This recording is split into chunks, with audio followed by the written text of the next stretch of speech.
saludo cordial a usted, don David, a todos los oyentes de Radio Los Lagos y Noticiero Estelar. Acabamos de revisar una nota informativa sobre lo que está pasando en el Consejo de Participación Ciudadana y Control Social, en donde definitivamente hay una pugna, y eso es evidente. La Asamblea destituyó a 4 consejeros, luego una decisión judicial los restituyó en el cargo, inmediatamente sesionaron y han tomado algunas decisiones sobre la base de aquello, pero ayer la Asamblea también convoca a la posesión de 4, en definitiva es un caos político, Fausto.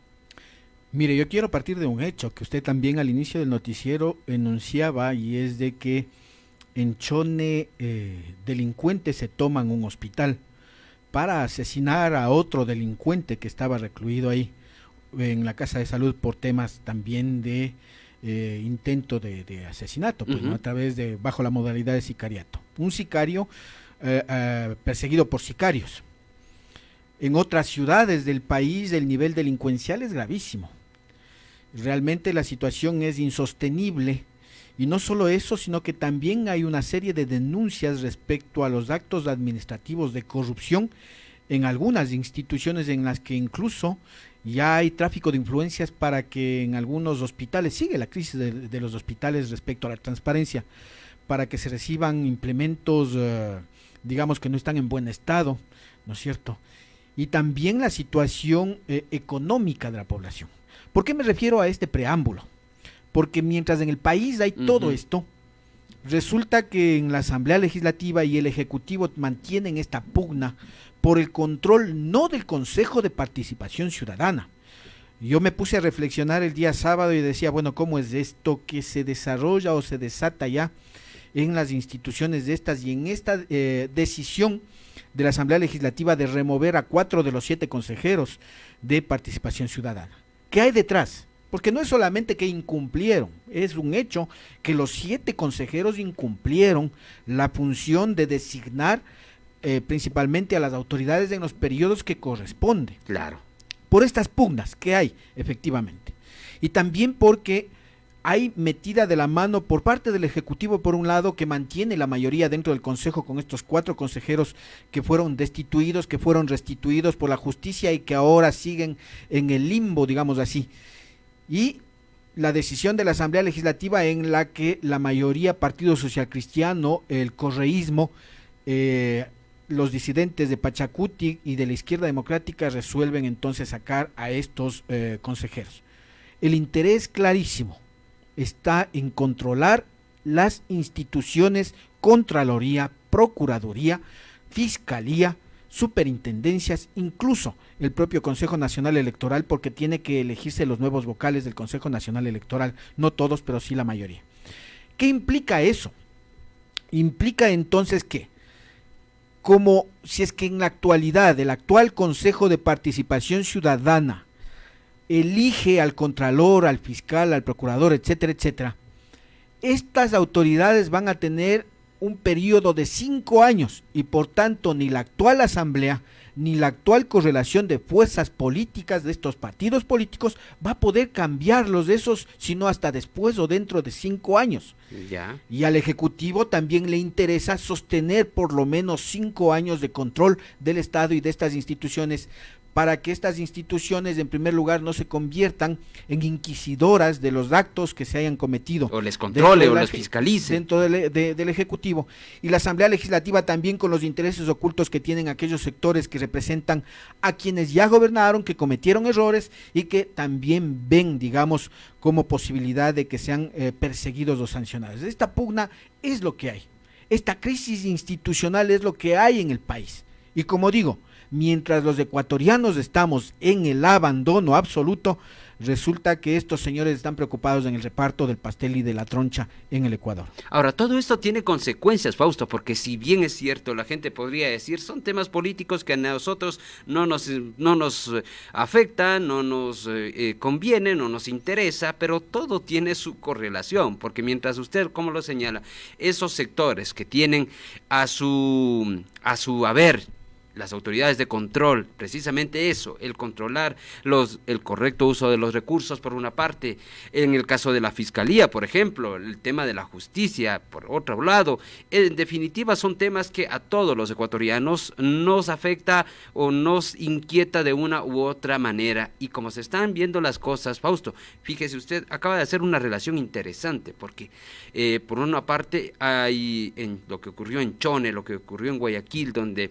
delincuentes, en el caso de Chone, se toman una institución para acabar con otro. Mire lo que pasa en la política, es algo como una realidad paralela.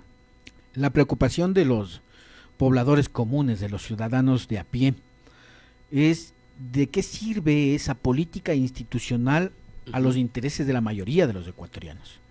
Y yo creo que debemos de estar pendientes. ¿Por qué? Porque a la final estamos hablando de los recursos económicos que generamos los ecuatorianos a través del trabajo y de la riqueza natural que tenemos los ecuatorianos, que se llama petróleo, que se llama explotación de minas, que se llama el tema de comercio internacional, etcétera, etcétera. Porque en definitiva, si es que los ecuatorianos seguimos viendo de lejos estos acontecimientos, resulta que no es que se están repartiendo solo las instituciones, sino se están repartiendo el poder económico, se están repartiendo la riqueza de los ecuatorianos. Porque usted ha observado y hemos escuchado anteriormente cómo es que se han denunciado casos de corrupción durante la década neoliberal o la noche neoliberal, la década de la Revolución Ciudadana, después con Lenín Moreno y actualmente con el presidente Lasso, en la que se despilfarran los recursos y se llevan al bolsillo, mientras una obra cuesta 10 millones, de esos le facturan por 100 millones de dólares, es decir, 90 millones al bolsillo de quién. Esos 90 millones de dólares que se roban son los que perjudican a los ecuatorianos, porque no permiten hacer inversión en generar empleo, no permiten invertir en educación, no permiten invertir en la propia seguridad que clamamos los ecuatorianos, no permiten invertir transparentemente en la salud, en la educación, en la recreación, en la cultura. No permiten que los jóvenes universitarios tengan oportunidades de ingresar a las universidades, porque las universidades, en vez de aumentárseles el presupuesto, se recorta para asignarlos a la corrupción en otras áreas, en otras instancias. Y entonces, cuando nosotros como ciudadanos vemos desde lejos, decimos, pero es que eso no nos afecta. Sí, quizá a nuestro bolsillo directamente no nos afecta, pero resulta que cuando ellos, los políticos que están en la asamblea, en el ejecutivo, tienen el control de la Contraloría, valga la redundancia casi, de la Fiscalía, de la Procuraduría, resulta que no va a haber nadie quien les meta a la cárcel y les haga devolver los recursos que se están robando, y por ende entonces nos están perjudicando. Como usted ha dicho, esta crisis institucional no debe verse desde el punto de vista olímpico, al margen de...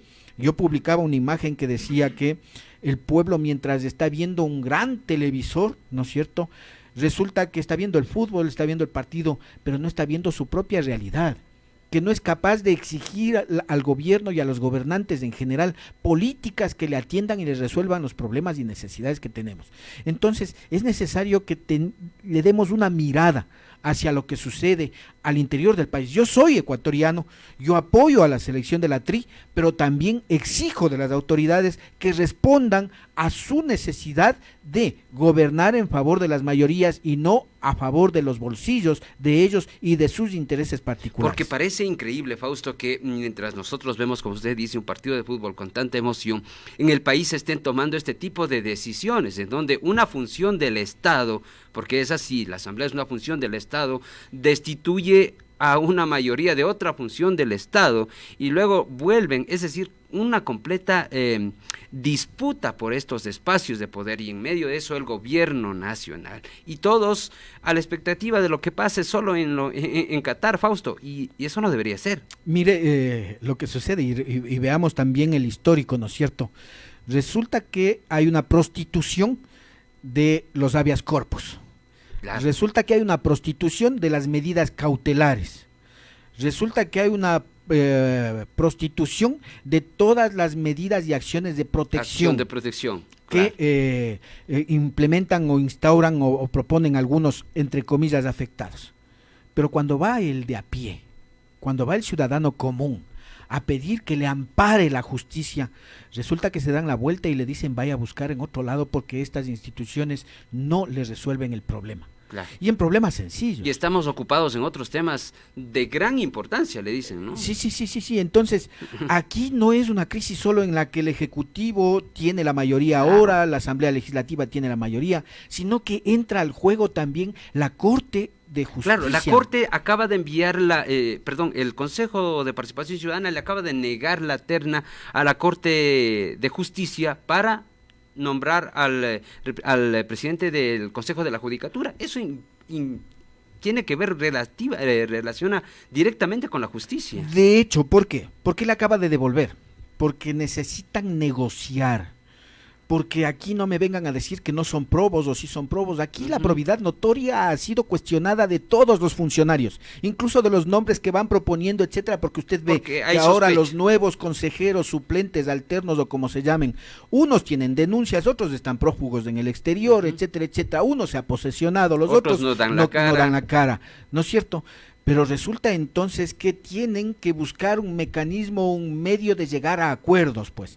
Y entonces, si es que el Consejo de Participación Ciudadana no llega a acuerdos con la justicia para sostenerse en el control de esa institución con el reparto, resulta que no van a lograr quedarse. Claro, entonces, porque mañana presentarán una acción de protección y si es que en el Consejo de la Judicatura está alguien que no les pueda atender en sus expectativas, pues no les conviene, ¿no es cierto? Es que ese es el reparto esa es la negociación política que se desarrolla a la espalda del pueblo. Porque aquí no es para resolver problemáticas institucionales, es para resolver, al Partido Social Cristiano, ¿cuál consejero le corresponde? No, porque recordemos, el Consejo de Participación Ciudadana tiene 7 consejeros nacionales, 4 que están eminentemente influenciados por el Ejecutivo y 3 que están influenciados por el Partido Social Cristiano, el correísmo, los disidentes de Pachacuti y los disidentes de la izquierda democrática. Aquí no nos vengan a cuentear que son los impulsadores de la democracia, la participación y la transparencia. Por lo tanto tienen sus intereses, los intereses del gobierno son unos, los intereses de estos sectores políticos son otros, así de simple. ¿Por qué le posesionan a uno? ¿Por qué les conviene, pues? Porque resulta que de 7 hacen la mayoría en el Consejo de Participación Ciudadana, increíble. Pues. Entonces, esa es la trama. Es decir, van a cambiarle la mayoría ahorita. Es virarle la mayoría. Claro. Es virarle la mayoría, cambiar la dirección de la Asamblea del Consejo de Participación Ciudadana. Quizás no cambien de presidente, ¿sí? Pero ya con mayoría todo lo que proponga el presidente del Consejo de Participación Ciudadana será negado y será aprobado lo que venga dispuesto desde el Partido Social Cristiano, el correísmo, los disque disidentes de Pachacuti y también algunos independientes y de la ID. Lo que es importante es hacerle entender a la gente, valga la redundancia, la importancia de estos temas, porque son, al fin de cuentas, los temas que nos involucran a todos los ecuatorianos. Si hablamos de justicia, todos los ecuatorianos tenemos que ver. Si hablamos de recursos públicos, ¿quién va a controlarles a las autoridades que entren en el 2023 el tema de la inversión, de los recursos? Necesita un contralor independiente, se necesita alguien que les controle. A la Asamblea, ¿quién les va a controlar? El tema de la Fiscalía, por ejemplo, también es otro de los que se juegan. No hay que estar atentos en lo que hace la Asamblea Legislativa o el Ejecutivo o el Consejo de Participación Ciudadana. Yo creo que hay que ponernos a ser activistas, digamos así, políticos en relación a las elecciones. Es en las elecciones, que lamentablemente ese es el medio constitucional por el cual se cambian los momentos legales o de legitimación del poder o de gobierno, pues ese es el recurso. Pero si es que nosotros nos ponemos a ver qué hace la Asamblea, qué hace el Ejecutivo, qué hace el Consejo de Participación, la Corte de Justicia, vamos a quedar solamente de observadores. Lo que necesitamos es ser actores permanentes en procesos político-electorales que nos permitan incursionar en función de entender de que la elección ya no se puede desarrollar sobre la base de una figurita guapa, hermosa que fue presidente y que quiere influenciar en la población para que elijan a sus adláteres. No, se trata de entender quiénes nos van a gobernar, cómo nos van a gobernar, cuál es su trayectoria, su pasado, su historia, su trayectoria, qué proponen y si es que esas propuestas son realizables. Y en función de ello también estar organizadamente desde la comunidad, desde la sociedad, desde los barrios, desde la organización, haciendo vigilancia y seguimiento para ver y exigir que las autoridades cumplan con lo comprometido. Y obviamente aquí es necesario que se desarrolle una serie de reformas Yo creo, a veces digo, no debería hacerse esta consulta popular para modificar ciertos aspectos, sino debería hacerse una asamblea constituyente, claro, capaz de que reforme esta constitución globales, que permita. Si se reforma la Constitución, va a permitir modificar el Código Penal para sancionar drásticamente la delincuencia, pues. También para meter a la cárcel a todos estos corruptos. También para hacer que el dinero que mal habido de la corrupción se devuelva al Estado ecuatoriano por todos los medios. Para prohibir e impedir, no que cuando ya haya la sentencia ejecutoriada los políticos no puedan ser candidatos, no. Para la primera denuncia de corrupción, ninguna persona pueda ser candidata. Es decir, necesitamos entender que el control de estas instituciones debe estar en la voluntad del pueblo, pero en función del análisis, de la reflexión, de la posibilidad de cambiar este país en favor de las grandes mayorías, que eso no se está haciendo. Muchas gracias, Fausto, por este completo análisis, muy amable. A usted muchas gracias. Ha estado con nosotros Fausto Giraldo, sociólogo, analista político, aquí en su espacio de Noticiero Estelar.